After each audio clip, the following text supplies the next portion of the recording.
All right.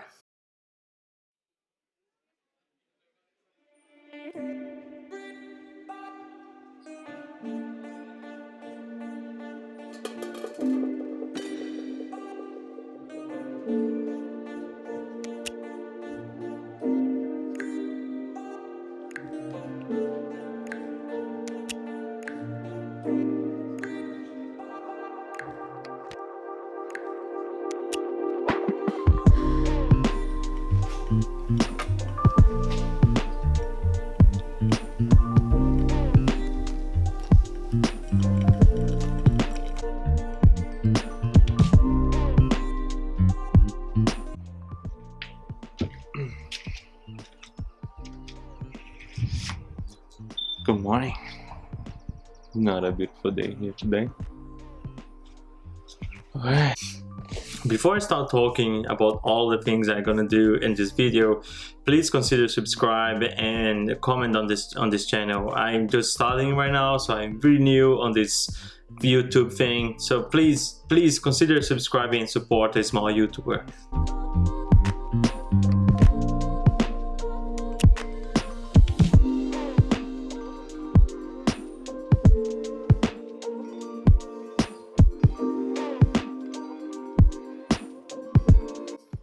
As it is a pretty bad weather outside, I decided to do some cleaning here on my table. So I'm gonna show you guys something.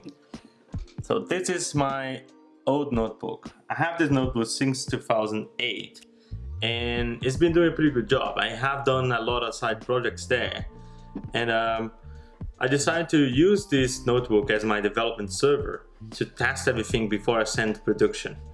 So I've been switching between keyboards and I've been switching between monitors. This is not very productive. It's not right. We both know here that I can control everything in one screen. So what I'm gonna do right now is configure my development server and have everything in my own screen.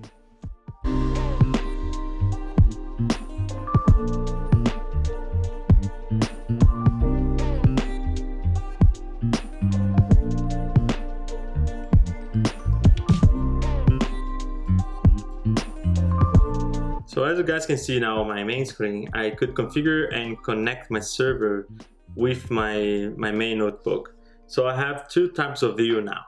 I have a VNC viewer where I can see my server code, my backend code, and I have a SSH tunnel that I can check my code running. So this improves a lot my productivity, and also I could clean my table and I can show different things for you guys right now. For example, I can write for you how do I design my architecture.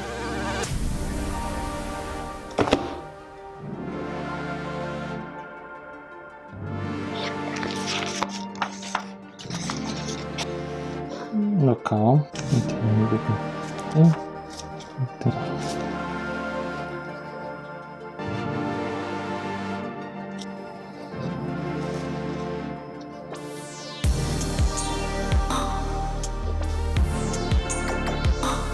So this is my architecture. I have my local machine when I develop my React Native application. So with React Native, I can develop both for iOS and Android, and I can have a faster way to deliver my applications in production. With my local machine, I can connect off my development server that I have right now, but I have my previous developed backend machine learning.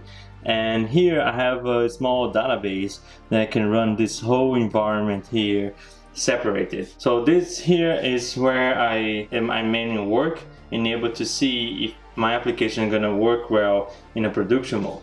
After I finish my development, I build my React Native applications and push this to Apple Store and Android Google Store. So here I connect with my cloud production environment when I have my backend machine learning as well.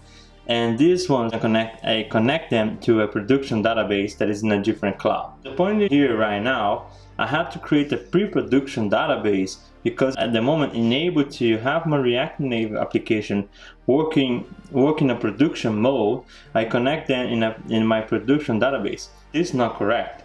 So I have to have a database here to be able to have this pre-production mode.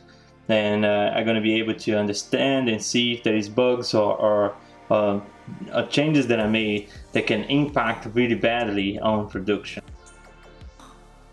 So I showed to you guys how I structure my architecture, but I only said to you I'm using React Native on the front end, but I haven't said yet what I'm using on the back end. So on the back end, I'm using the main backend, I'm using Express.js.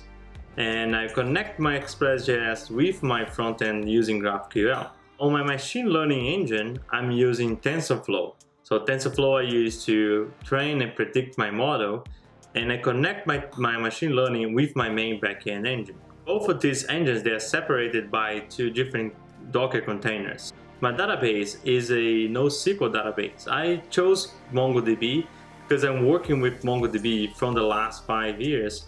So I didn't want to try different things at the moment, as I'm very comfortable with those technologies. So a lot of people, when they design an architecture, they try to make this architecture scalable. They want to scale this architecture. I design my architecture actually to be cheaper.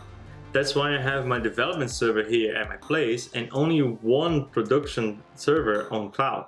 I want to wake up every day in the morning knowing that what I'm doing here right now is not spending tons of money for me. Knowing how to scale an application as well save you money, but that's my second goal. I don't want to go outside and create a lot of servers on different cloud applications and be spending money and not having any revenue from what I'm doing right now. There is a lot of things I can do in able to change my architecture. I know it's not a perfect design, but it's the one that I'm being able here to develop it faster and deploy my application faster. For example, I'm building right now a gateway API that I can connect my containers separately, and I can balance the requests from the front end and achieve here a faster request, faster responses, and even more, I can scale my application, keeping this application cheap.